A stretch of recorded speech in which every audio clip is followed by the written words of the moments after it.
Bismillahirrahmanirrahim. Alemlerin Rabbi Allah Celle Celaluhu'ya hamdolsun. Peygamberimiz Hz. Muhammed sallallahu aleyhi ve selleme al ve ashabına salat ve selam olsun. Avrupa ülkelerine gelişen İslam karşıtlığı son dönemlerde farklı bir boyut kazanmıştır. Temel insan hakları konularında dünyaya öncülük ettiğini iddia eden Fransa'nın vasat bir rol üstlendiği yeni süreçte İslam karşıtlığı sistematik bir şekilde İslam düşmanlığına verilmektedir. Macron yönetimindeki Fransa bu stratejisini bir devlet politikasına dönüştürmüştür.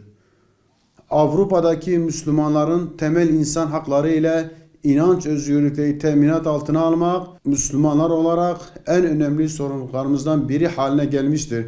Bu sorumluluğumuzu yerine getirmek adına gerekli adımları atmazsak, İslam karşıtlığının Avrupa Birliği'nin kurumsal bir stratejisine dönüşmesi tehlikesi doğacaktır. Avrupa'da gelişen İslam karşıtlığının bütün boyutlarıyla masaya yatıracağımız bir sempozyum düzenliyoruz. Başta İslam ümmeti olmak üzere bütün dünyayı ciddi anlamda ilgilendiren bu sorunun uluslararası bir farkındalığa ihtiyacı vardır.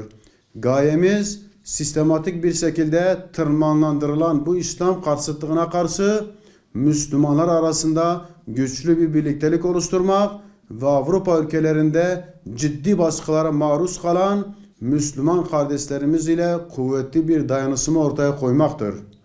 30 Ocak Cumartesi günü saat 13.30'da Türkiye Büyük Millet Meclisi Başkanı Sayın Mustafa Şentop'un katılımı ile gerçekleştireceğimiz ve İslam ülkeleri meclis başkanları ile siyasetçi ve akademisyenlerin iştirak edeceği online sempozyumumuz Rehber TV'de ve vakfımızın sosyal medya hesaplarında canlı yayınlanacaktır.